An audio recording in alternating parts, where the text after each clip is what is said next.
Bueno, buenas tardes a todos, amigos y amigas. Hoy me toca a mí presentar por sustitución, porque quien iba a presentar a Ricardo es Miguel, que nos ha tenido que dejar por cuestiones personales y circunstanciales de él. Me he hecho aquí un breve resumen, porque yo a Ricardo le conozco de vista, lo había visto alguna vez, pero así de poder hablar con él ha sido muy recientemente y de forma muy pasajera, ¿no? O sea que no le conozco realmente en profundidad para saber de él. Y por lo tanto Miguel, que sí que lo conoce y que es mucho más sabio que yo, pues me ha hecho aquí un pequeño resumen para presentarlo. Y dice así: Ricardo Fernández Esteban, economista, filólogo, poeta y autor de numerosos libros, entre ellos algunos dedicados a las islas griegas, que tuve la oportunidad de ojear en la feria, bueno, en San Jordi. Muy bien, muy bonito. De las que es ferviente enamorado, y también autor del que seguramente es el más completo tratado de métrica, que está aquí, métrica existente en español, que es la métrica, es una ciencia abstrusa de esas que no sabemos muy bien, en los que no estamos iniciando. ¿Pero qué es esto? Fíjate lo que te ha dado de sí, ¿no? Colabora desde hace muchos años en las actividades de Sociedad Civil Catalana en general y en la sectorial de cultura en particular. Hoy nos hablará de Sor Juana Inés de la Cruz, aquí el libro que hizo Octavio Paz, quizá el mejor tratadista de ella, ¿no?, que ha habido hasta ahora. La más extensa poetisa del barroco español, musa de Nueva España, era mexicana, era monja, como alguien la ha llamado, espíritu libre e ilustrado de vastísima cultura, que bien pudiera Baltasar Gracián haber puesto como modelo de haberla conocido en su obra Agudeza y arte de ingenio. Con esta figura, la sectorial de cultura de SCC quiere reivindicar el carácter universal de una cultura, la vertebrada en torno a la lengua española, que mentes provincianas trasnochadas y oscurantistas se empeñan en ignorar y menospreciar, pero no lo conseguirán, cuando no perseguir, conculcando así derechos fundamentales de nuestros conciudadanos y privando a nuestros niños y jóvenes de regalos para el espíritu como el que representa la obra de Sor Juana Inés de la Cruz, del gran jardín de cuya obra podríamos arrancar como muestra la florecilla del siguiente soneto de tono autobiográfico, aunque no sabemos si es auténtico o ficticio. Y dejo el paso, bueno, vas a presentar tú a nuestra poetisa, ¿no? Gracias, Pompeyo. Bueno, no soy economista, soy ingeniero y filólogo. Pero bueno, como he trabajado de economista, pues todo queda ahí. Bueno, yo muchas gracias. Primero quiero presentaros a Dolores Fernández, que he conseguido que viniese a acompañarme. ¿No somos parientes? No, Fernández somos muchos. Y me gusta mucho por dos temas. Primero porque es una rapsoda muy buena y recita muy bien, y además recita las poesías, y después porque estoy convencido que sabe más de Sor Juana que yo. Ella es doctora en filología también, y seguro que sabe más que yo, aunque no, pero pues, sé que si hace alguna intervención también temática, pues me ayudará mucho, porque yo me puedo equivocar en alguna cosa o no concretar mucho, y siempre ella me puede corregir o luego puede explicar lo que quieras. De Sor Juana, que también es. Entonces, vamos a hablar de Sor Juana Inés de la Cruz, que no es demasiado conocida en España, no es muy conocida, cuando es sin discusión la mejor literata del barroco español, y yo diría que hasta del barroco mundial, de su época. Una mujer excepcional por las grandes cosas que veremos ahora. Entonces, es una mujer del siglo XVII, porque ella murió en 1695, creo, y su obra literaria, que fue en 1670, prácticamente el 90, es la obra principal literaria. Destaca en el siglo XVII como una de las pocas mujeres que pudieron dedicarse a la cultura en general y a la literatura en particular. Y sin que su origen familiar se lo favoreciera, porque ella era hija natural. O sea, su madre no se casó con su padre. Esto, claro, su madre era criolla y el padre atribuido era español. Entonces, esto ya nos extraña un poco en el México del Virreinato, pero según parece las costumbres del Virreinato eran un poco más laxas que las costumbres peninsulares. Ella estuvo en la corte del virreinato, explicaremos algo del virreinato. La corte del virreinato de los 16 o 19 años. Y esta información, esta buena relación que tuvo con los virreyes le permitió acceder a mucha información, actos culturales y conseguir libros. Pensad que la corte de Nueva España, en México, junto quizá con la del Perú, aunque algo menos la del Perú, era un foco cultural muy importante. En el siglo XVII los focos culturales ya no eran en la corte, en Madrid, pero en México se reproducía esto un poco en pequeño, y aparte de la corte era un foco cultural. Y claro, en el México de esa época las instituciones importantes, aparte de la corte, eran la iglesia y la universidad. Pero la universidad estaba vetada a las mujeres y la iglesia también, salvo a las monjas, pero bueno. Entonces, claro, nosotros en nuestro siglo, ahora en el siglo XXI, tenemos acceso a muchísima información, leemos sobre esa época y nos asombramos cómo alguien podía tener un conocimiento tan transversal de todo.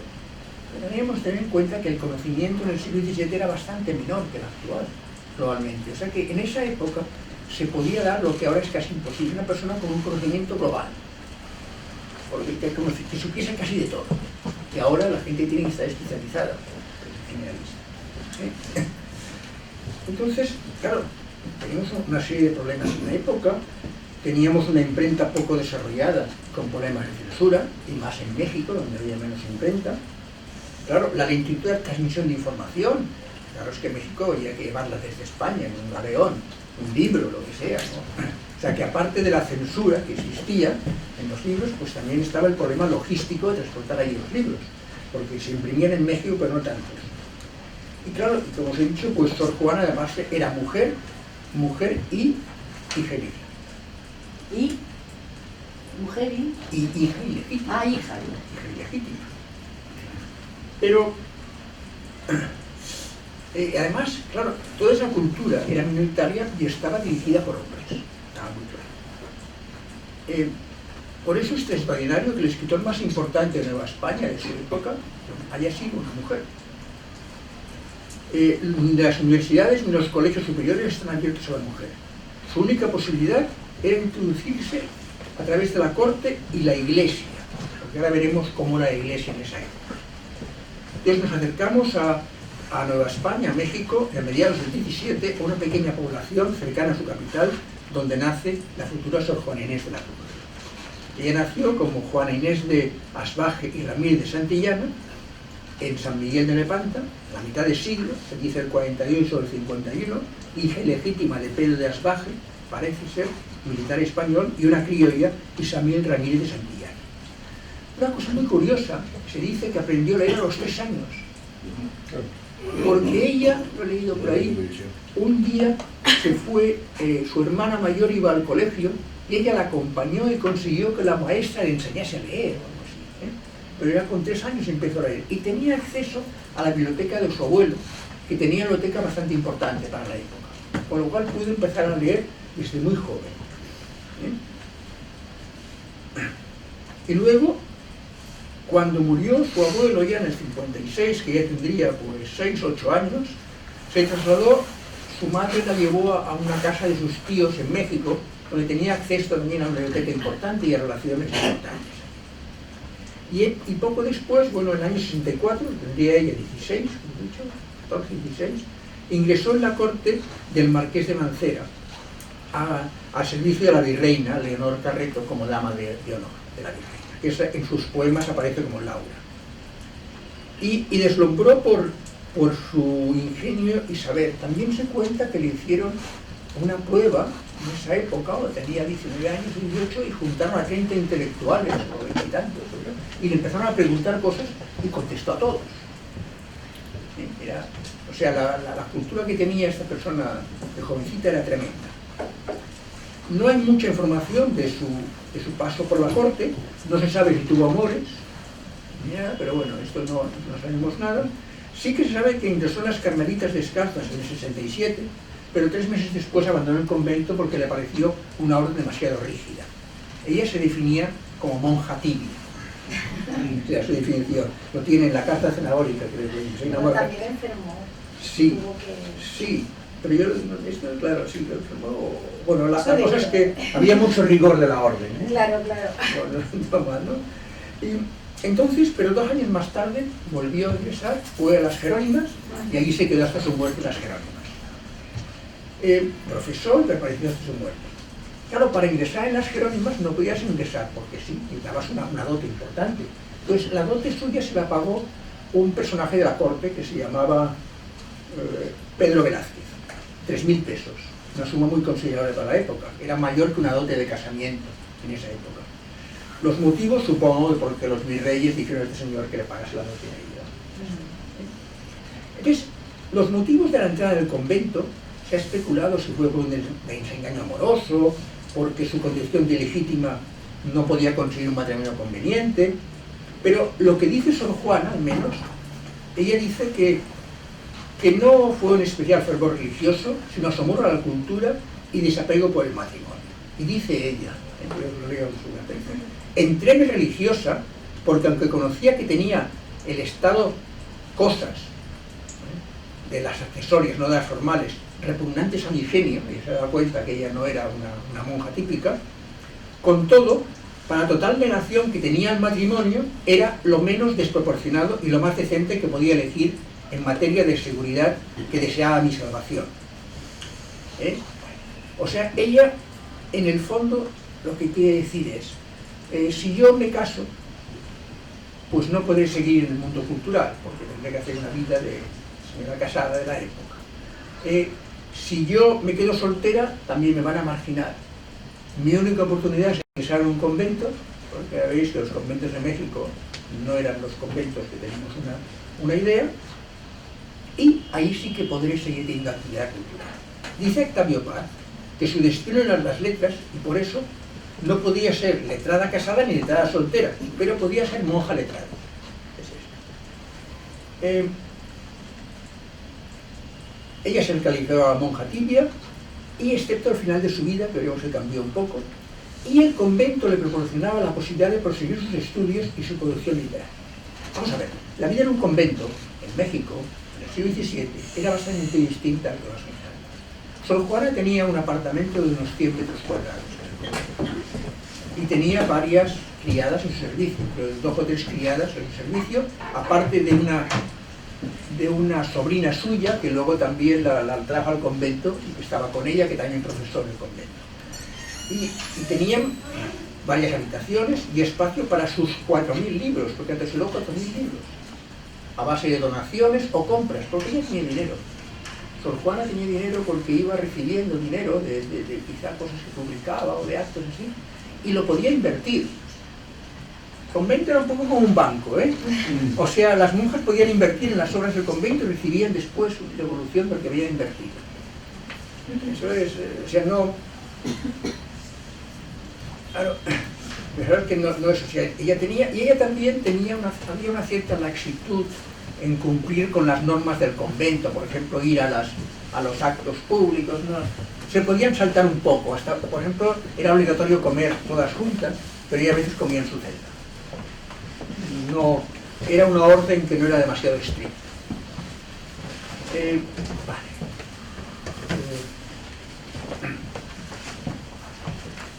O sea que el motivo del convento parece ser que así pues podía proseguir. Fijaros que la importancia de los conventos. En esa época en México había, dicen que 29 conventos de frailes y 22 de monjas, o sea, unos 50 conventos en México.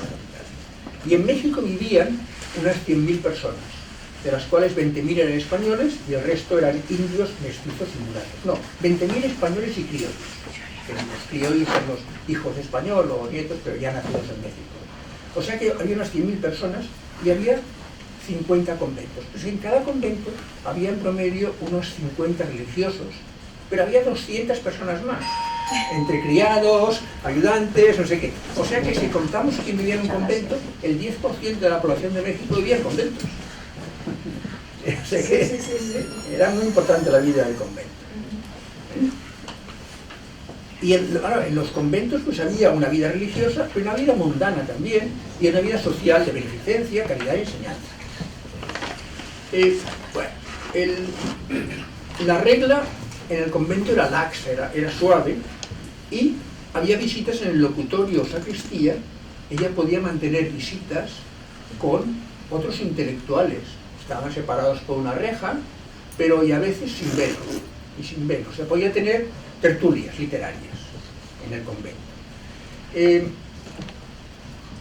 Hay, a ver, si lo que queráis saber más de la vida de Sor Juana, digo, hay una película que se llama Yo la peor de todas, que la podéis encontrar buscando en YouTube a través de un enlace de Facebook.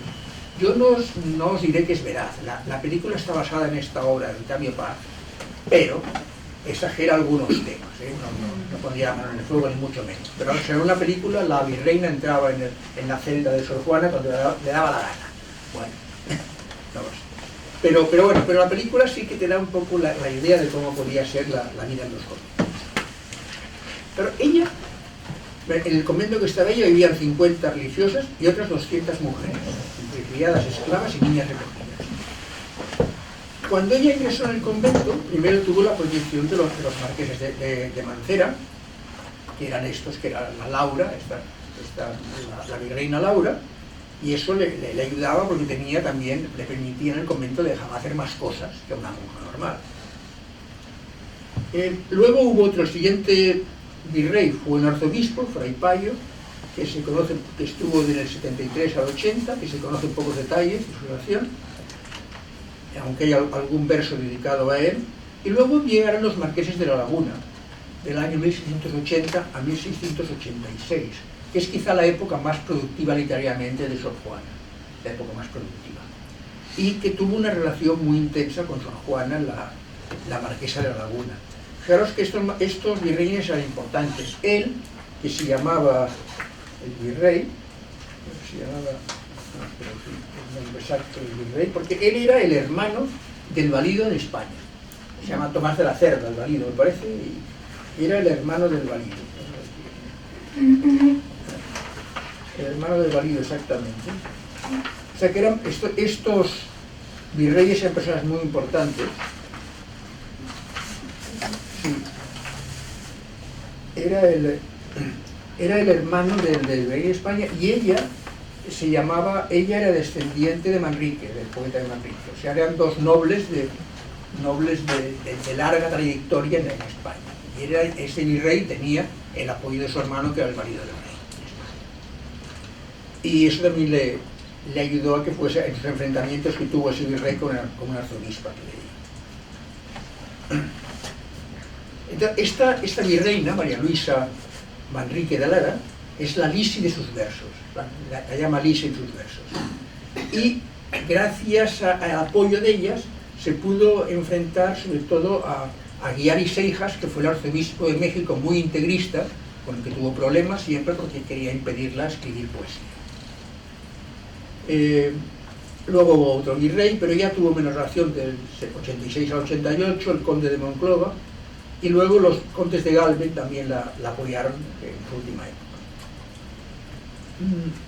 El padre Núñez fue su confesor, y también dicen que es quien la ayudó a entrar en religión. E intentó después que diese menos importancia sobre literaria, intentó que escribiese de temas religiosos más que de temas mundanos. Ella lo tomó como confesor al principio del 69, rompió su relación con él y al final de su vida se reconcilió con él. Y tuvo mucha influencia en esa época. Hoy queremos hablar un poco de todo esto y luego nos centraremos en la poesía, que es la parte importante. Ella dicen que escribió el primer poema en el año 66, pero la época culminante de su poesía es entre el 80 y el 92. En el 92 abandonó la vida mundana dentro del convento, escribió aquello de Yo la peor de todas, pidió perdón. Algunos dicen que regaló sus libros o los vendió, otros que no, que sus libros en el testamento final fueron a la familia, pero la cosa es que ella dejó de escribir ya poesía mundana. Si sabéis el motivo, no quiero profundizar mucho en esto, pero sí un poco, el motivo de esa renuncia suya fue porque la engañaron. Ella no se podía, o sea, el arzobispo de México iba en contra de ella, el arzobispo de México era muy integrista. Entonces, el obispo de Puebla era una persona menos integrista. y amigo de ella. En amigo iba a sus tertulias, el obispo de Puebla. Y el obispo de Puebla la convenció para hacer el comentario a un sermón de 30 o 40 años atrás del que había sido el maestro del actual arzobispo. Era un jesuita portugués. Vieira. Vieira, sí, jesuita portugués. Le dijo, hazme por favor una crítica de este sermón, en el fondo para ir contra el arzobispo. El arzobispo tenía a este señor como su referencia. Ella como monja no podía hacer sermones, pero sí podía hacer críticas. Pero ya le dijo al obispo sobre todo, pero no lo publiques, no te preocupes, no lo voy a publicar, solamente lo hablaremos en un grupo de amigos para satirizar al arzobispo. Y como ya no le apoyaba al arzobispo, accedió. Y luego resultó que el obispo de Puebla la engañó y publicó este sermón. Publicó este sermón no poniendo Sor Juana Inés de la Cruz, poniendo Sor Filotea de la Cruz, que se entendía que era. Y claro, eso llegó a manos del obispo, con lo cual hubo problemas ya graves en el suerte de que tenía el apoyo todavía de los virreyes en esa época, pero ya creo que la época, eso coincidió cuando los virreyes ya se estaban yendo de México, ya estos virreyes, Sí. o se habían ido ya, con lo cual... Sí, había habido revueltas. Sí, hubo revueltas también allí, sí. Del pueblo, son 80 revueltas creo, me parece. La cosa es que ella quedó muy tocada por ese tema, por esta carta, y ella entonces escribió lo que se llama la carta acenagórica, que es... No, la carta acenagórica no, escribió la respuesta, que se llama la respuesta, ¿no? Sí. La respuesta a Sor Filotea de la Cruz. La carta acenagórica es este documento que en el que critica al jesuita portugués. Escribió la respuesta, que es de donde se ha sacado más información sobre su vida, porque la respuesta habla de ella, habla un poco de su juventud y todo, y escribió esa respuesta para un poco indicártelo, razonar por qué había dicho esto que había dicho de ese jesuita portugués. Pero bueno, todo esto, a pesar de todo esto, toda esta polémica, las revueltas que ocurrieron en el año 92, otras revueltas, desastres naturales, epidemias, que ella interpretó como un castigo divino y otras cosas, y el retorno como confesor de su padre Núñez, que lo voy a tomar como confesor, pues le hicieron abandonar la vida mundana. Pues abandonó la vida mundana, se quedó en el convento unos 3 años hasta que murió contagiada de cólera en el 95. Bueno, ella estuvo relacionada con muchos personajes de la corte, y digo, tenía las tertulias allá donde residía. Vamos a ver un poco ya, esto era un poco para introduciros a la persona. Vamos a ver un poco su obra literaria. Su obra literaria fue bastante extensa y se conserva, pues se cree que bastante, aunque supongo que no toda. Se conserva sobre todo su obra porque esta última virreina le pidió que le enviase los manuscritos y los publicó en España. Y se dio el caso de que otros grandes de la época no tienen, que en vida tuvo publicada su obra completa. Lo que creo que no pasó ni con Quevedo ni con ninguno, que tuvieron publicada la obra completa después de muertos. Ella tuvo publicada la obra completa en el año 90 y algo. En la película dice que se la enviaron y todo, eso ya no lo sé. Eso puede ser un tema película. Y que la leyó y todo, la obra completa. Entonces, ella dicen que no tuvo demasiado interés en preservarla. Claro, tenéis que pensar que la obra en aquella época era manuscrita, seguían en manuscritos y solo se publicaba en imprenta pues pocas veces, y corrían manuscritos y copias, con lo cual también había muchas erratas, porque eran copias que iban copista por copista, ¿no?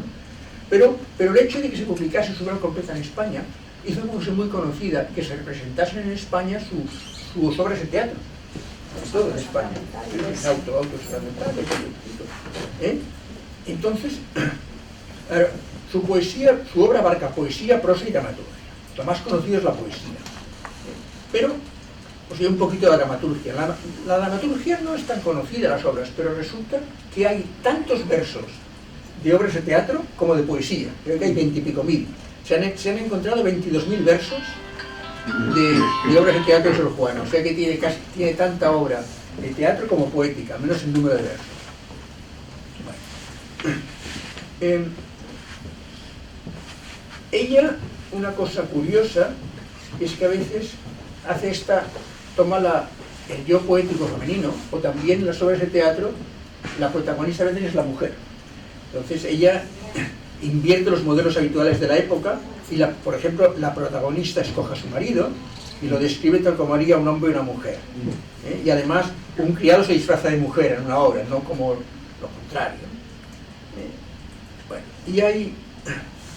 y luego tiene festejos sacros, tiene autos, el Divino Narciso, el Mártir del Sacramento, San Hermenegildo, y son obras interesantes, aunque no son actualmente, pues creo que no se presentan.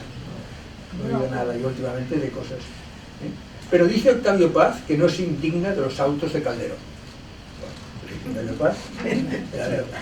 Y luego tiene villancicos también, publica villancicos, que hay unos 20 y pico atribuibles a ella, que tienen con sencillez y de un tono popular, pero sin ser vulgares, que tuvieron mucho éxito y recibieron muchos encargos, porque a veces trabajaban en encargos, y se cobraba por trabajar y bueno, se podían publicar. Luego también tiene loas, loas en tono culto a personajes homenajeados, que se veían representadas en palacio. Bueno, eran adoradoras como eran las loas de esa época. En cuanto a prosa, la poesía, en cuanto a prosa de ella, lo que hay es lo que os he comentado. La carta cenagórica, la respuesta de la poetisa a la muy ilustre Sofilotía de la Cruz, y la carta de Monterrey, que también se ha descubierto hace muchos años. Bueno, ya os he explicado lo de la disputa, que la carta cenagórica ella fue utilizada para dirimir disputas entre Aguilar y Sequías y Fernández de Santa Cruz, que era el obispo de Puebla, y la carta cenagórica es un documento de discusión teológica. La respuesta es mucho más interesante porque, aparte de responder a las críticas, explica rasgos de su juventud y explica su amor por la cultura y explica por qué, el motivo que dice ella, por qué entró a monja. Y luego la carta de Monterrey, que esa última se ha descubierto, la dirigió a su confesor, al padre Núñez, y trata de una defensa de su posición intelectual y religiosa, en una época de ruptura, cuando habían roto como confesor. Bueno, vamos a entrar entonces en la parte de la poesía, que es la parte más importante de Sor Juana. Aquí también creo que me dé su opinión, Dolores, porque aquí es un tema un poco controvertido. Hemos de fijarnos, estamos en el 17, y la poesía del 17 no es la poesía del romanticismo, como entendemos ahora. Ahora entendemos que un poeta expresa su yo personal, que lo que dice un poeta es lo que piensa. Pero eso es una cosa reciente, viene de hace 150 años, ¿no? El romanticismo. La poesía de esa época era una poesía que llamamos de imitatio, imitación. Y los temas eran los temas tradicionales, que se trataban, y los había tratado Lope, Quevedo, a veces Góngora, o ella mismo, el Carpe Diem, lo que sean los temas clásicos, que eran tópicos. Eran temas tópicos, o sea, no es que esto lo estuviese sufriendo el poeta. Esto es que se trataba ese tema y uno intentaba hacerlo mejor que el anterior. Pues si Quevedo había hecho un soneto sobre esto, voy a hacer otro soneto yo, pero mejor que el anterior. Y Carlos dice, ella presentaba de forma novedosa temas que ya se habían convertido en tópicos. Y ella ahí, lo que sí que es verdad, es que ella, como está en la última época del barroco, sabéis que esa poesía del barroco, que es leída a Góngora, tiene una parte mitológica muy importante, los temas mitológicos. Ella ya al estar en el barroco ya había una sobresaturación mitológica, que eso hace que la poesía de Sor Juana no sea tan mitológica como puede ser la poesía de Góngora. Hay referencias mitológicas, por eso siempre se dice, pues si tú quieres entender la poesía del barroco, tienes que tener un librito al lado de los temas mitológicos, para ver qué pasa, Tántalo, qué hizo Tántalo, o no sé qué. Pero disculpa, Ricardo, en cambio en el primero poema, que es el poema de referencia para ella, el que le dé el prestigio dentro de lo que son las élites culturales, las élites doctas, está repleto de filosofía y de mitología. Primero sueño. Sí, perdón, primer poema, Primero Sueño, sí. Es de su última. Pero ella dice que Primero Sueño fue el único poema que escribió por sí misma. Sí. O sea, que dijo lo que ella pensaba. Es que ella se quejaba de que no tenía tiempo, porque siempre estaba haciendo encargos. cuando en la corte del virreinato se celebraban festejos, que era constantemente, días y días, ¿no? ella tenía que componer loas, ella tenía que componer los autos sacramentales para las festividades religiosas. Ella estaba siempre componiendo cosas que le iba muy bien porque tenía una retribución. Claro, que invertía en el convento con interés. Sí, pero que sí, que ella se quejaba, estaba afligida porque tenía poco tiempo y porque además en el convento, aunque sí que es cierto que estaba exonerada, ¿no? Estaba liberada de muchas actividades, por otro lado ejercía de contable. Sí, era la contadora del convento. Y me parece que llevaba la biblioteca, es decir, también tenía algunas tareas asignadas de las cuales no podía, tareas que no podía eludir. Pero bueno, sí que es cierto que el primero sueño... Primero sueño es distinto, es una obra completamente distinta. No tiene nada que ver, a los libros que vamos a leer es mucho más compleja, es muy culterana y está plagada de mitología. Si os interesa el primer sueño, este libro se trata del primer sueño. Es muy distinta. Ella, además, es lo que decías del convento, también es una cosa muy curiosa. Se queja de que otras monjas van a hablar con ella a contarle chafarderías. Ah, sí, y dice, sí. es que vienen aquí y no me dejan trabajar. Claro, y luego las reuniones con sus amigos intelectuales. Sí. La pobre estaba... Claro, pero sobre todo se cabe, ha venido otra monja a contarme de que no sé quién le ha hecho esto y no me dejan trabajar. Porque ella su obsesión era escribir. Sí, lo tenía clarísimo. Entonces, su poesía, os he dicho esto que hemos de, porque si no os asustaréis cuando leamos sus poemas, os podéis asustar de lo que dice una monja en el siglo XVII, de las cosas que dice, tanto sobre todo en su poesía amorosa, sí. Y en la satírica que vamos. Técnicamente, esta poesía se fundamenta en la versificación. Ella es una gran versificadora, la persona que conoce el metro, el ritmo, muy musical, que es lo importante, porque todo esto de la métrica no es que es una explicación, pero lo importante es el verso en sí, era muy musical. Ella hizo muchos tipos de poesía, volvió a formas poéticas que estaban ya abandonadas. Ella tiene unos versos en decasílabos, con decasílabos, de 10 sílabas, y con esdrújulas iniciales, que es una cosa muy difícil de hacer. Por ejemplo, tiene esos versos, y volvió a formas poéticas que ya no estaban muy utilizadas. Y utiliza el hipérbaton, sobre todo en primeros sueños mucho, pero y entonces domina esto todos los metros. Ella escribe en octosílabos, escribe en decasílabos, en endecasílabos, evidentemente, y utilizó estrofas ya en desuso.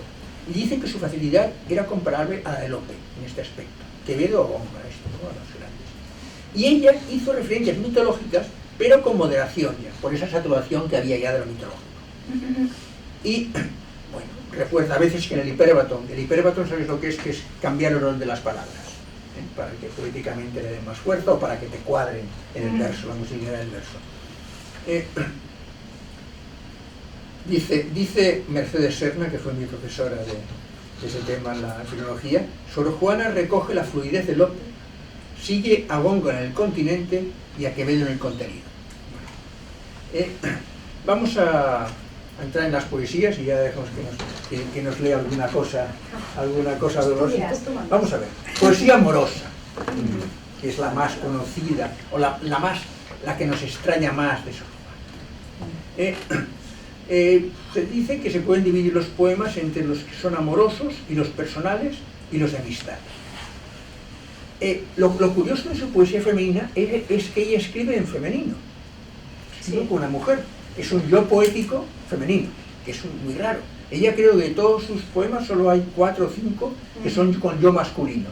Ella escribe como una mujer, y ella escribe a los hombres y hace el carpe diem, esto es decir, carpe diem, es decir, vive ya, que vive rápido, que esto se acaba pronto. Esto se acaba.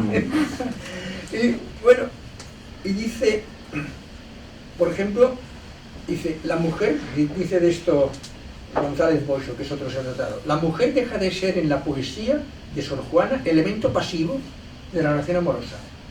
Recupera algo que el hombre debió usurpar, la capacidad de expresar la variada gama de situaciones amorosas. Y tendréis una monja haciendo poesía amorosa. Sor Juana se dirige a Lisi, que sería, en teoría, es la segunda virreina, está esta virreina, utilizando la retórica del amante que ensalza a su amada. Pero dice Boixo que no se trata de una relación lésbica, sino de una estructura tradicional neoplatónica. donde el amor es despojado de toda vinculación sexual para afirmarse en una hermandad de almas a nivel espiritual. Bueno, se ha discutido bastante si esa vertiente lésbica de Sor Juana existía o no. No hay pruebas de que existiese, pero también es verdad que era un convento de monjas y que, bueno, pero no tenemos información de esto, sino simplemente su obra. Claro, si tú lees su obra literalmente, pues puedes creer que sí. Pero ella utilizaba el yo poético femenino a pesar de la ausencia de modelos en este sentido. Y es el primer caso en la literatura española y probablemente en la europea de esos siglos en que una mujer no se oculta bajo un seudónimo, sino que habla en nombre propio y no solo defiende que las mujeres puedan acceder al estudio, sino que también satiriza el comportamiento de los hombres, que los hombres tienen con el sexo femenino. Y al escribir como mujer deja de ser elemento pasivo de la relación amorosa y se troca en amante activa. Vamos a ver, puede ser el famoso aquel "a quien grato me deja". Vale. Ah, Sí, es un soneto muy famoso. Sí. Tengo aquí, sí, Vale. que es un soneto muy famoso de ella que habla de esto. Sí, hay que tener en cuenta que en esa época la poesía, como tú decías, lo del yo poético, la poesía, como todas las artes literarias, partían de la ficción. Es decir, no se trata de que el poeta explique su vida. Su vida no le interesa a nadie en esa época. El concepto era que había que seguir unos tópicos y a partir de ahí hacer alarde de ingenio. Y es lo que hace el barroco. Por eso el barroco es el culmen de las letras en español y en todos los idiomas, porque consigue llevar al límite, ensalza los recursos de la lengua. Bueno, dice sobre esto un apunte. Nuestra profesora Rosa Navarro, que la conocemos, sí, esa la tuvimos, compartimos, que es para mí la mejor profesora del barroco español. Sí. Ella decía, yo la he visto en actos una vez en África, no os he dicho que Dolores además es presidenta del Laberinto de Ariana, que es un colectivo de poetas que tenemos, que también nos invita. En el Ateneo Barcelonés, cada 15 días, sí. Organizamos diferentes actos, estáis todos invitados, estáis invitadas a cuando queráis. El que quiera que nos deje su mail, le enviaremos la información de los actos que hacemos, o de cada 15 días se hace un acto, cada 2 semanas, los viernes a las 6 de la tarde. Y Rosa, yo le recuerdo en un acto de ACEC allí, en Ateneo, enfadarse con un ponente por decirle esto. Pero usted que se cree que Garcilaso y que Quevedo decían la verdad. Pues eso es pura ficción, decía Rosa. Pero eso cuesta entenderlo hoy en día, Ricardo, y es muy importante ponerlo en la picota, ¿no? Sobre todo cuando tratas a un personaje como Sor Juana Inés de la Cruz, que profesaba, ¿no?, que era una monja. Ahora veréis por qué. Se titula "Al que ingrato me deja, busco amante". Al que ingrato me deja, busco amante. Al que amante me sigo, dejo ingrata. Constante adoro a quien mi amor maltrata. Maltrato a quien mi amor busca constante. Al que trato de amor, hallo diamante. Y soy diamante al que de amor me trata. Triunfante quiero ver al que me mata. Y mato al que me quiere ver triunfante. Si a este pago padece mi deseo, si ruego a aquel, mi pundonor, enojo. De entrambos modos infeliz me veo, pero yo, por mejor partido, escojo de quien no quiero ser violento empleo, que de quien no me quiere, vil despojo. Es una autoafirmación absoluta. En el siglo XVII, señores. Sí. Bueno, dice, este soneto femenino enuncia los distintos momentos de la pasión amorosa con un hombre. Hay un poco más en temas de poesía amorosa, porque lo trata bastante Octavio Paz. O sea, dice Octavio Paz que en los poemas de Sor Juana, la condesa de Paredes, que es esta última virreina, encontramos todos los motivos de la poesía erótica tradicional transformados en metáforas de la relación de gratitud e independencia que unía a la monja con la virreina. Se hace pensar, vale. Sí. No obstante, esta transposición, hay una cosa que dice, bueno, ella sí, ella es como los poetas de la época, hace la imitatio, es ficción, pero dice, Sor Juana lo escribe de una forma que nos parece que sea más real que como lo puede hacer Quevedo, por efectivamente. Se ve más la realidad en Sor Juana que en Quevedo, que ya se ve que es un juego de artificio maravilloso, pero muy bien hecho. En Sor Juana se traduce que lo que está escribiendo parece que surge de ella. Hay pasión. Sí. Dice, no obstante esa transposición, Sor Juana la lleva a extremos más arriesgados y delirantes. Esa exaltación no es artificiosa, como los poemas cortesanos de otros, y alcanzan algunos de Sor Juana una intensidad que distingue la pasión auténtica del énfasis retórico.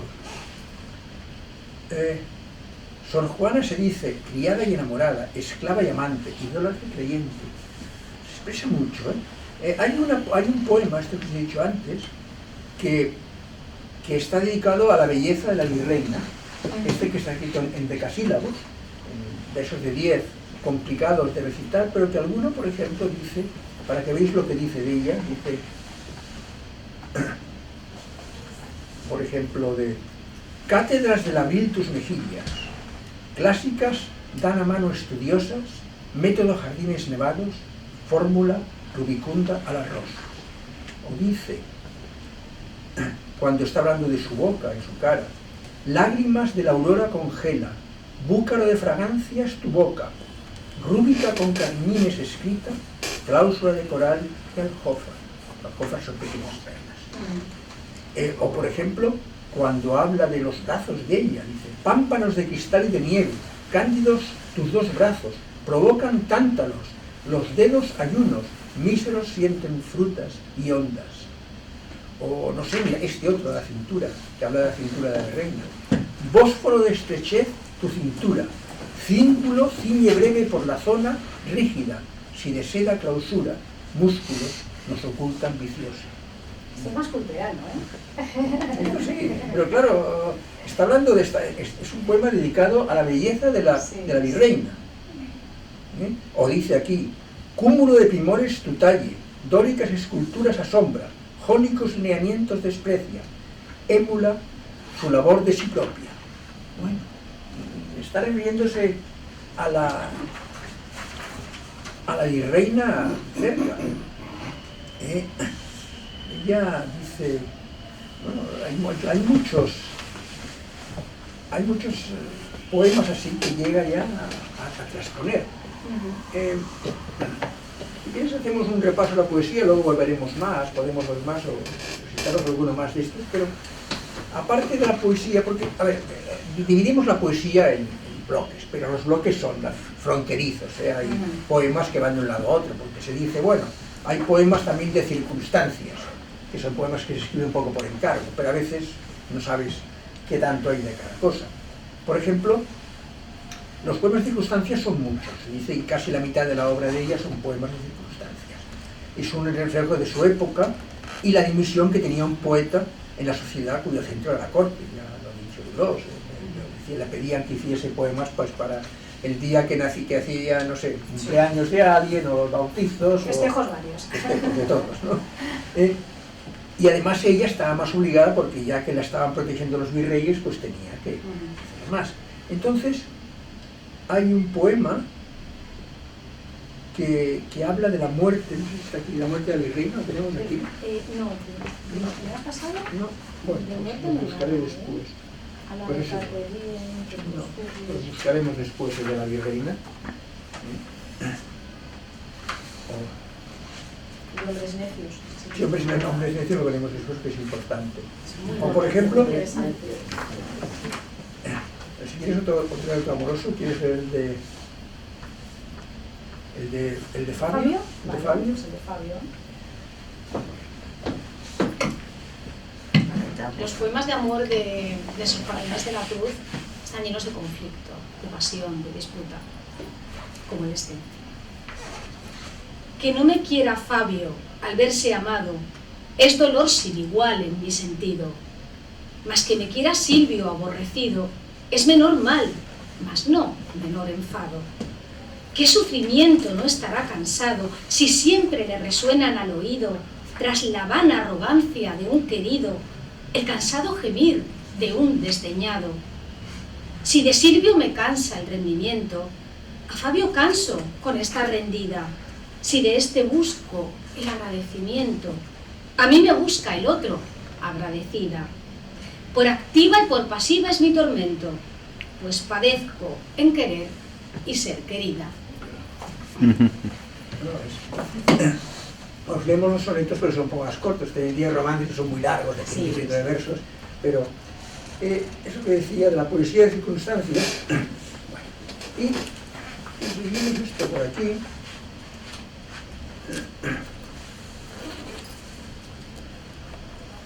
Dice, bueno, también tenemos, dice Octavio Paz que el poema fue una ruptura, los poemas de ella fue una ruptura histórica, que por primera vez en la historia de nuestra literatura una mujer hablaba en nombre propio, defendía su sexo y gracias a su inteligencia y usando las mismas armas que sus detractores, acusaba a los hombres por los vicios que ellos achacan a las mujeres. Entonces, sí, podemos aquí poner lo de hombres necios. Vamos a ver, hombres necios. Aunque no lo veamos enteros, sí. No, como quieras, porque, a ver, hombres necios, como sabéis, es el... No tiene desperdicio. Es un poema que en México lo saben todos los niños de memoria, porque en el colegio se lo enseñan a todos los niños. Pensar que Sor Juana en México, ahora tengo un amigo que está haciendo un Erasmus en México ahora, un chico está estudiando ahora estudios literarios, jovencito, y me ha dicho que aquí Sor Juana, que es tremendo, la cátedra de Sor Juana, no sé qué, es como una diva de la poesía, se la representa. Estuvo viendo una obra de teatro, su primer sueño. Han hecho primer sueño en teatro. Me contó que había estado viendo primeros sueños. Yo soy mexicana y sí, lo confirmo. Eres la fe, ¿no? Sí. Qué bien que estés aquí. Ay, sí. Ay, sí. Es importantísima. Es que además era brillante, o sea, ¿verdad? Y polifacética y fue como un parteaguas, ¿no? Y me da mucho gusto estar oyendo de ella aquí. Estas redondillas que escribió, que además fueron totalmente rupturistas para la época. Sí, genial. Una mujer con una personalidad arrolladora y con un atrevimiento supremo. Estaba bien protegida, pero bueno, al final su osadía también le pasó factura y acabó como acabó, ¿no? Pero bueno, valió la pena, ¿no? Todo lo que nos legó. Bueno, pues hay un poema muy famoso que se titula Hombres necios que acusáis y está escrito en redondillas, estrofas de 4 versos. Hombres necios que acusáis a la mujer sin razón, sin ver que sois la ocasión de lo mismo que culpáis. Si con ansia sin igual solicitáis su desdén, ¿por qué queréis que obren bien si la incitáis al mal? Combatís su resistencia y luego, con gravedad, decís que fue liviandad lo que hizo la diligencia. Parecer quiere el denuedo de vuestro parecer loco, el niño que pone el coco y luego le tiene miedo. Queréis con presunción necia hallar a la que buscáis, para pretendida Thais y en la posesión Lucrecia. ¿Qué humor puede ser más raro que el que falto de consejo, él mismo empaña el espejo y siente que no está claro? Con el favor y desdén tenéis condición igual, quejándoos si os tratan mal, burlándoos si os quieren bien. Siempre tan necios andáis, que con desigual nivel a una culpáis por cruel y a otra por fácil culpáis. Pues ¿cómo ha de estar templada la que vuestro amor pretende, si la que es ingrata ofende y la que es fácil enfada? Mas entre el enfado y pena que vuestro gusto refiere, bien haya la que no os quiere, y quejaos, enhorabuena. Dan vuestras amantes penas a sus libertades alas, y después de hacerlas malas, las queréis hallar muy buenas. ¿Cuál mayor culpa ha tenido en una pasión errada? ¿La que cae derrogada o el que ruega decaído? ¿O cuál es más de culpar, aunque cualquiera mal haga? ¿La que peca por la paga o el que paga por pecar? Pues para que os espantáis de la culpa que tenéis, queredlas cual las hacéis o hacedlas cual las buscáis. Dejad de solicitar y después con más razón acusaréis la afición de la que os fuere a rogar. Bien, con muchas armas fundo que lidia vuestra arrogancia, pues en promesa e instancia juntáis diablo, carne y mundo. Esta es. Le querría decir una cosa, no me mire. En cambio, siendo monjas, Sí, tienen que poca yo lo poesía que... religiosa. Perdón, ¿está hablando otra persona? ¿Eh? No, que yo lo que quería comentar, que esta poesía que acaba de leer es la más conocida para los que no estamos tan metidos así. Y que en mi bachillerato, in illo tempore, yo estudié al personaje. No sé si en el bachiller de hoy lo nombra, lo dudo. Yo no lo recuerdo en mi bachillerato, que también es in illo tempore, no recuerdo mucho a Sor Juana, ¿no? Teníamos Quevedo, Góngora, de esa época. Pero... Yo no la recuerdo, somos de más o menos de la misma época del A lo mejor bachiller. dependería también del Yo me acuerdo siempre de este colegio. Sí. Dice que poesía religiosa, a pesar de ser monja, tiene muy poca poesía religiosa. Poquita. Dice que hay unos romances, amor divino, dicen que escribió 16 y que no tienen demasiado interés la poesía religiosa. En poesía filosófica moral, bueno, tiene, si quieres, hablaremos un poco al final de Primero Sueño, puedes hablar de Primero Sueño, pero además para el final, porque es muy complejo. Sí que os quería hablar un poco de los poemas satíricos de Sor Juana, que estos para mí son más fuertes todavía que los religiosos. Os leeré uno y ahora, porque no se lo he puesto aquí ya a los dos, creo. Escribió ese tipo de poesía y aquí usa recursos muy variados en los que demuestra su humorismo y vitalidad. Usa así. Hay uno aquí, que es el número 57, ya os lo voy a explicar un poco. Es un soneto, se llama Teresilla. Que os debo decir una palabra que hay, aquí dice un chacho, porque es un soneto muy curioso, porque todo acaba en, las rimas son hacha, hacho, todo. Sí, porque es satírico, Bueno, porque es satírico y tiene una sonoridad una rima pequeña. Sí. Y dice un chacho es un muchacho, y dice chacho es un muchacho que te dará un hijo. Es la explicación, chacho. Y penacho, habla de penacho, y cuando cita penacho es porque penacho en aquella época se llamaban a los cuernos que llevaban los maridos. El penacho. Símbolo del marido engañado. Y dice Sor Juana: aunque eres Teresilla, tan muchacha, le das que hacer al pobre de Camacho, porque dará tu disimulo un chacho a aquel que se pintase más sin tacha. De los empleos que tu amor despacha, anda el triste cargado como un macho, y tiene tan crecido ya el penacho, que ya no puede entrar si no se agacha. Estás a hacerle burlas ya tan ducha, y a salir de ellas bien estás tan hecha, que lo que de tu vientre desembucha, sabes darle a entender cuando sospecha que has hecho por hacer su hacienda mucha, de ajena siembra, suya la cosecha. Monja, ¿eh? Pero conocía de qué iba la vida también, ¿no? Sí. No sé, esto es un soneto publicado en sus obras. Y no sé, y aquí dice hay un epigrama, también un epigrama, que dice: al no ser de padre honrado, fuera defecto a mi ver, si como recibí el ser de él, se lo hubiera ayudado. Más piadosa fue tu madre, que hizo que a muchos sucedas, para que entre tantos puedas tomar el que más te cuadre. Bueno, ¿lo veis? La poesía de Sor Juana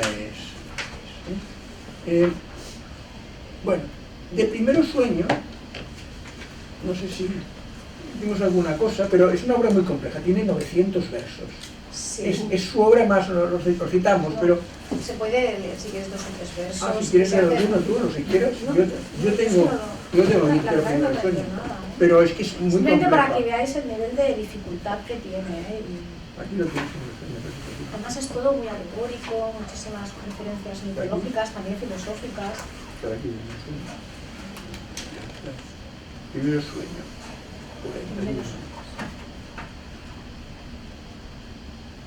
Era ya una obra sesuda. Aquí Sor Juana Inés de la Cruz quería demostrar realmente su talento, su valía, y entonces utilizó pues todos los recursos que existían en su época. Pensad que con Juana Inés de la Cruz tenemos una poeta, la primera poeta, que une todos los recursos, todo el talento del conceptismo, que en España representa Quevedo, con el culteranismo, que representaba Góngora. Es decir, los hipérbatos, el trastocar el orden natural de las frases, a veces de manera irreconocible, dejando a veces... Es la obra más gongorista de ella. Sí, sí. Ella mezcla endecasílabos y heptasílabos en general, y el tema, ella dice que es su obra más suya. En la respuesta a su filotera, que dice, es la única obra que escribe por mí misma, o lo que dije, lo que yo pensaba. Se escribió alrededor del año 85, en la época de madurez de Sor Juana, y es una larga sílaba de heptasílabos y endecasílabos, 975 versos. Lenguaje gongorino, mucho hipérbato, referencias mitológicas, y hay más ciencia que poesía. El tema un poco es si es posible que el hombre, a través de su inteligencia, comprenda la realidad. A través del sueño de la anabasis, que es como un movimiento ascendente, ¿verdad?, el alma efectúa un viaje espiritual por los espacios celestes. Y para ello se sitúa en la cima de una montaña, pero la visión conjunta de la creación hace que todo parezca confuso. Entonces decide continuar su investigación de manera deductiva al mundo inanimado, vegetativo, al mundo humano, pero este alma es derrotada en este viaje espiritual por regiones desconocidas de la mente humana y el universo. Sor Juana no habla de un Dios cristiano, sino del alto ser. Y este viaje aparece en muchas referencias a antiguas tradiciones o creencias, desde el platonismo al corpus herméticum, o el sueño de Escipión ciceroniano. Y utiliza lo que es la imagen de la pirámide, que era muy importante porque en aquella época empezaron los primeros estudios sobre egiptología. Y como ella estaba al tanto de las últimas novedades, porque le interesaban todas las ciencias, no solo la literatura, pues incorporó también esta imagen que ya aparecía en otros textos anteriores de filósofos. Y bueno, por eso decimos que es un texto complejo. Pero bueno, solo para que tengáis una Ya os he dicho que idea. ella tenía 4.000 libros, tenía un telescopio, y otros objetos. Sí, objetos, tenía objetos científicos. De química, de... En fin. Era una... lo que llaman una polímata. Sí, sí. Una persona con múltiples conocimientos. De hecho, he explicado lo de la pirámide, porque es que el primer verso, ahora lo veis, piramidal, funesta, de la tierra nacida sombra, al cielo encaminaba de vanos obeliscos punta altiva, escalar pretendiendo las estrellas. Si bien sus luces bellas, exentas siempre, siempre rutilantes, la tenebrosa guerra que con negros vapores le intimaba la pavorosa sombra fugitiva, burlaban tan distantes que su atezado ceño, o sea, ¿y así? Es muy difícil, hay que tomárselo con calma y es para ser leída, porque es que si no te pierdes con las cláusulas. Dices, bueno, este adjetivo a quién corresponde, ¿no? O está subordinada, donde tenemos el verbo principal. Como las soledades. Claro, pero tiene mucho tono. Es una obra muy compleja de ella. Bueno, hemos venido a daros un poco una visión general, leemos alguna cosa más de Sor Juana, o tampoco queremos claro, hemos querido alguna pregunta. Si sabemos, la contestaremos. Como veis, más duros que yo, que sabe más, seguro, de la vida de Sor Juana. Bueno, y vamos a ver, hay cosas ella, como os he dicho también, temas que dicen es que llega un momento... Hola, monja. Oye, mira... Llega un momento en que ya lo que está explicando ya no es ficción, ya es su realidad de sus relaciones con la virreina o no. Bueno, hay algún verso un poco críptico, un verso que acaba, y dice, poema que acaba, dirigido a la virreina.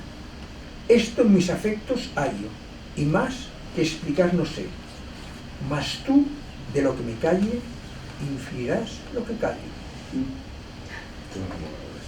Esto parece enterado, ¿ya? No, Una complicidad. Nuestro ahí. amigo Antonio Uy, de aquí deduzco. Me deduce, lo voy a imaginar. deduce que esto es Parece una que relación bien. lésbica total. Estamos de acuerdo. Pero nuestro amigo no Antonio, otro Antonio. Antonio García, es lo que... Antonio García Lorente. Antonio García Lorente, que él ya Tenemos que hacer un esfuerzo aquí pues, hace una explicación total, ¿no? Es muy arriesgado hacer una afirmación tan Sí, sí, sí. exhaustiva por unos versos. No tiene Dice, Esos no tienen muchos significados. claro, oh cuán loca llegué a verme en tus dichosos amores, que aun fingidos tus favores pudieron enloquecerme. Es que parece ser que también tenían sus peleas, estas dos señoras, tenían sus conflictos, tenían sus... Pero ¿cómo podemos saber qué pasaba en ese siglo allá? No, no. La información que tenemos es del Afirmarlo contexto. no podemos afirmarlo, porque para eso tendríamos que encontrar alguna carta que fuera explícita. Sí, Y al menos de no la- momento no se ha hay. encontrado documentación No la hay. explícita. En la película van más allá, y entonces en la película está basada en esto de paz, pero ahí tiene una relación más íntima pero sí, sin pasar, es una relación con la virreina, con esta última virreina, que es muy amiga suya, la acompaña mucho, la ayuda. Lo más sencillo es pensar, claro, era una monja de una cierta clausura, porque necesitaba permiso para salir del convento, pero allí recibía a sus amigos intelectuales y tenía tertulia. Aquí Tenían incluso esclavos. sí, tenían criadas y esclavas, Ella tenía criada, que era una esclava, y tenía a su sobrina, que era su sobrina, que la trajo al convento. Ella, creo que ella le pagó la dote, me parece, porque ella tenía dinero. Dicen que en algún sitio sale que ella tenía recursos. No me extraña, no paraba de No, trabajar. claro, los 4.000 libros que tenía ella, en parte eran donaciones que le hacían, pero también los había comprado ella. Ahora, imaginaros en el México virreinal, finales del siglo XVII, tener 4.000 libros. No está muy claro, otros dicen que eran menos, Sí, pero yo la he cifra leído, que yo he se... leído menos. No, la cifra de Alto y Paz dice 4.000, pero luego dice que otros han dicho que son 400, no sé. Pero aunque solo fuesen 400, tenía 400 libros en aquella época, era una barbaridad. Eran prohibitivos. Hombre, en los cuadros que hay... Si aparece en la biblioteca... Es curioso porque a través de los cuadros a veces podemos ver a las personas. Entonces yo he leído algún sitio en el que cuentan un poco los cuadros que hay, o por los títulos de las obras hacen un estudio de Sor Juana, porque hay 2 o 3, este es el mismo, pero hay 2 o 3 cuadros de Sor Juana, se la representa con la biblioteca detrás. Entonces algunos están mirando los nombres de los títulos y han intentado recrear la biblioteca de Sor Juana. Vale, podemos leer alguna cosa más. ¿Cuál te gusta? Los que tenemos aquí. A ver. Tenemos, mira, por ejemplo, hay uno quevediano, bonito, Detente sombra. Sí, ese. Ese es Estaba bonito, pensando en ese. Muy quevediano, Bueno, vamos allá.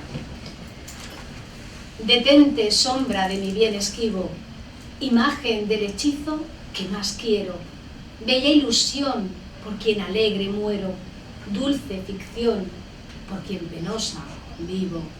Si al imán de tus gracias atractivo sirve mi pecho de obediente acero, ¿para qué me enamoras lisonjero si has de burlarme luego, fugitivo?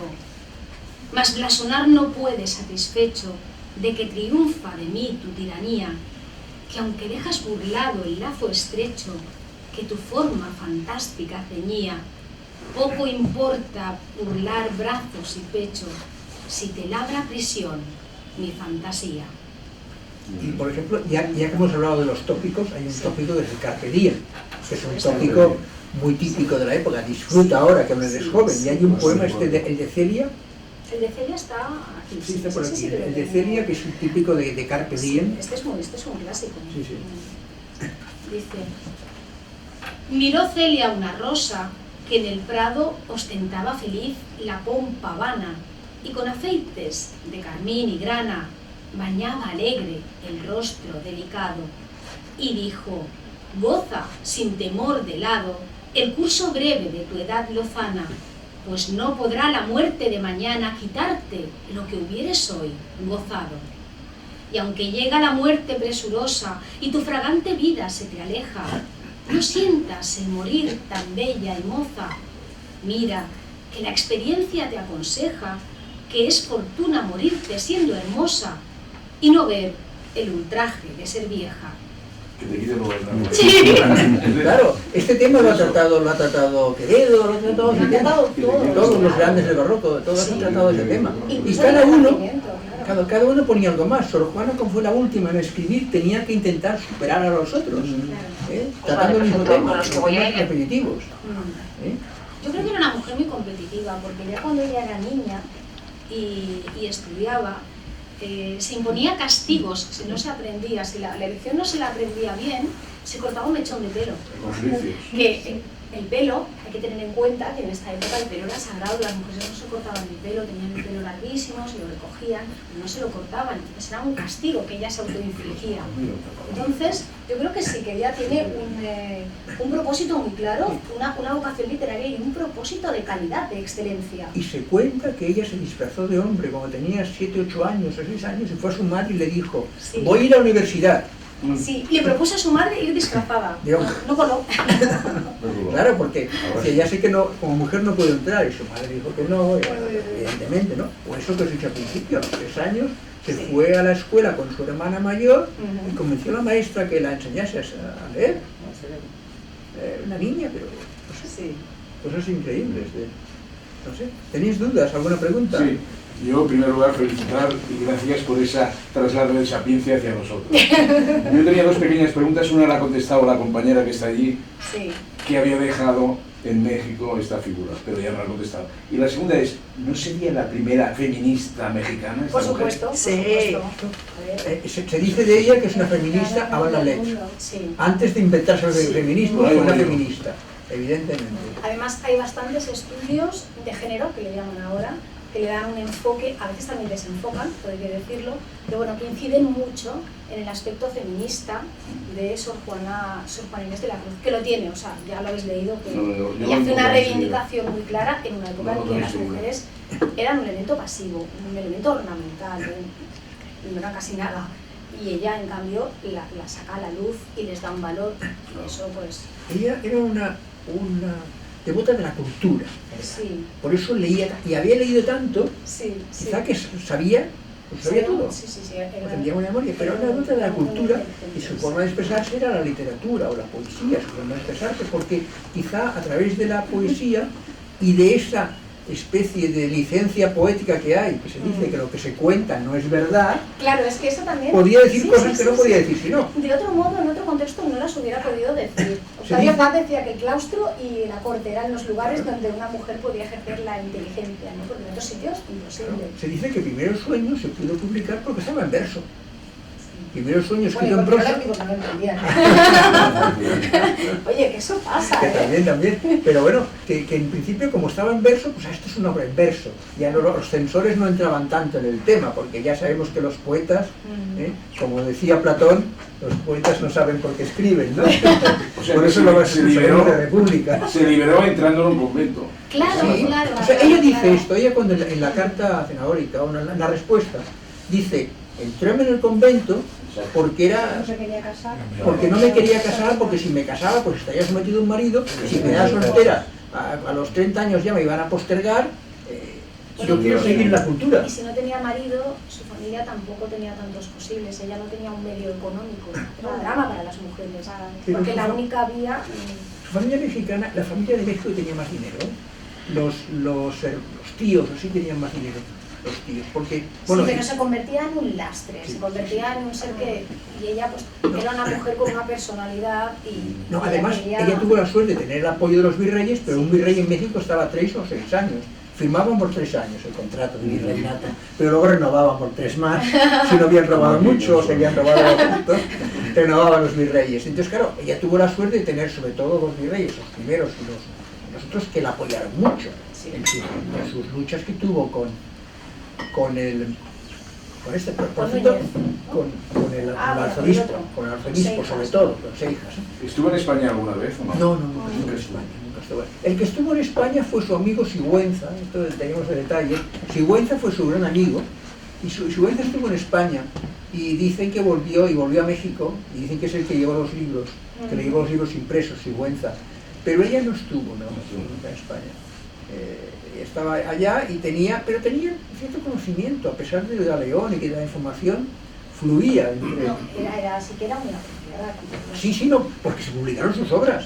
Y sus obras se representaban en Madrid, sus obras en teatros se representaban. Y fue muy conocida porque, sobre todo, esta segunda virreina la apoyó mucho en España. La primera no, porque murió. La primera virreina murió en México. Cuando jubilaron los primeros virreyes, estos, cuando yendo hacia Veracruz, murió del camino. Y le dedicó un poema que tengo por aquí. Murió del camino la primera virreina. Pero sí, pero el marido de Alcareto vivió 100 años, creo, ese virrey, y estuvo carteándose siempre con Sor Juana, hasta mientras vivió Sor Juana, porque siguió muchos años más. Muy bien. Pues nada, muchas gracias. Como curiosidad, ¿escribió algo en lengua indígena? Ella sabía náhuatl. Sí, sabía Ella náhuatl. sabía porque en la finca de su tío, cuando He venía oído algo que hablaba de Cacholi, pero escribir me parece que en algunos, en los más populares se introduce algún alguna palabra, alguna término, palabra. pero todo íntegro, íntegramente en náhuatl no, pero ella sí que lo llegó a aprender por los criados que había en aquella finca. Yo he oído alguna cosilla a veces. Vivía en una finca que luego su abuelo había rentado a los dominicos, me parece, o algo así. Claro, allí los obreros eran indígenas, estaba cerca del Popocatépetl, del volcán. Y se dice que desde su celda de México, en los días claros, veía el volcán, lo que le hacía recordar su juventud en la hacienda. Porque su Y lugar ahí de está en nacimiento Amecameca y deben ir, ¿eh? Felicidades mexicanas. Ay, gracias. creo que está a unos 50 kilómetros de México. Sí, está súper cerca. Más o menos. Sí. También hay que ¿Tú ver- fuiste? ¿Tú fuiste? No, no, Ah. no he estado, no. Sí. Pero también hay que pensar en un México de 100.000 personas, no como ahora que hay 10 millones. Sí, bueno, sí. Evidente, ¿no? Sí. Pero claro. Si imagináis a la secretaria de Igualdad, PAM, intentando entender solo una, Son 3/4 todas de las las redonditas, Comprensión pero lectora. por feminismo me refiero, que son incapaces de entender. Tienes que estar acostumbrado a ver, el lenguaje es distinto, ¿no? Pero Porque saben las quién palabras, es, pero las pero estructuras saben no. ni quién es, pero ahora Alguna de las feminista, digámoslo así, ¿no? Y debería ser de obligado cumplimiento, de obligado estudio para todos, pero si eres feminista, bueno, más todavía, ¿no? Desde el punto de vista religioso, Sí. hay que suponer que ella se sometía a la disciplina del convento, Más o menos. Más o menos. o le toleraban a ella. Ella tenía un margen de tolerancia muy superior al que podían tener otras, pero es cierto que cuando ya las cosas vinieron mal dadas después de las revueltas, Hubo un cambio de después de abadesa, las epidemias, Hubo un cambio de madre superior en el convento. y entonces la regla se volvió más restrictiva. Y fue cuando ella ya dejó totalmente, en el año 1693, de escribir obra literaria, mundana, y se dedicó a escribir algunos textos religiosos, que se los exigieron. Mi padre Núñez también se los exigió. El confesor, volvió con el confesor suyo inicial. No, como dices, ella tenía una cierta mula en el convento. Primero porque era la contadora del convento, o sea, la contable, llevaba el dinero, porque tenía dinero, de alguna forma. Estaba muy relacionada. Estaba bien, tenía el apoyo de la virreina, y claro, pues ella recibía ya y tenía su vida intelectual en el convento. O sea, era bastante intocable. Sí, sí, no, y te digo, se saltaba las comidas. Supongo que los rezos no todos, pero las comidas era obligado a comer en el refectorio, ella podía comer en su casa. Es que tenía su propia cocina. Sí, sí, y tenía pues criadas, 2 criadas, 2 o 3 criadas tenía. Y el resto de monjas tenían habitaciones de 100 metros cuadrados. Bueno, depende de lo rico que fueses. Pero un convento era, en algún sitio he leído que esos conventos los iban haciendo como casitas dentro del convento. O sea, el convento inicial, luego el que tenía dinero se ampliaba la celda, quizá por la parte de fuera, y se hacía un anexo, ¿no? Y era aquello un poco un maremán, debería ser, ¿no? Había unas reglas, claro, también entre las jerónimas era una orden poco laxa, ¿eh? Las jerónimas. Sí, pues las carmelitas no. No, Enfermó y eran muy estrictas y por eso se salió de Claro, porque la diferencia que hay entre Sor Juana y Santa Teresa de Jesús es abrumador. En cuanto al misticismo y... Sí, pero claro, Santa Teresa es una mística y además recorría España fundando conventos, ¿no? Sí, sí. Pero eso es un tema que no hemos tratado.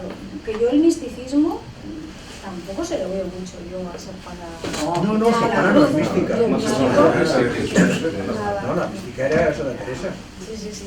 Los místicos es otra historia. Pero bueno, ya dice mucho, ¿no?, acerca de su religiosidad, que es una religiosidad tibia, como tú lo has definido muy bien al principio, una monja tibia. No, ella se autodefine como monja tibia, por eso, ella lo escribe, soy una monja tibia. ¿Y ella se autodenominaba Sor Juan Inés de la Cruz?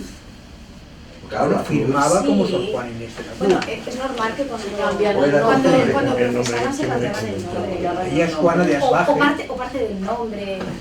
Es Juana de Asbaje. El nacimiento es Juana de Asbaje porque el padre atribuido, ahora no lo recuerdo, está por ahí un poco, está Asbaje, que era un militar español, pero su madre rompió con Asbaje poco después de nacer ella y tuvo 3 hijos más con otro. Claro, pensar esto, pensar que una persona, sí, ha sido hijo ilegítimo, luego entre en la corte como dama de honor y reina, indica o que tenía apoyos importantes o que era bastante laxa la situación. Pero la sociedad en México, el México virreinal, no era tan rígida como era aquí. Aquí algo así hubiera sido impensable. Pero allí, pues, era más fácil. Sí, ella realmente, cuando el marido del rey ha sido una buena conferencia.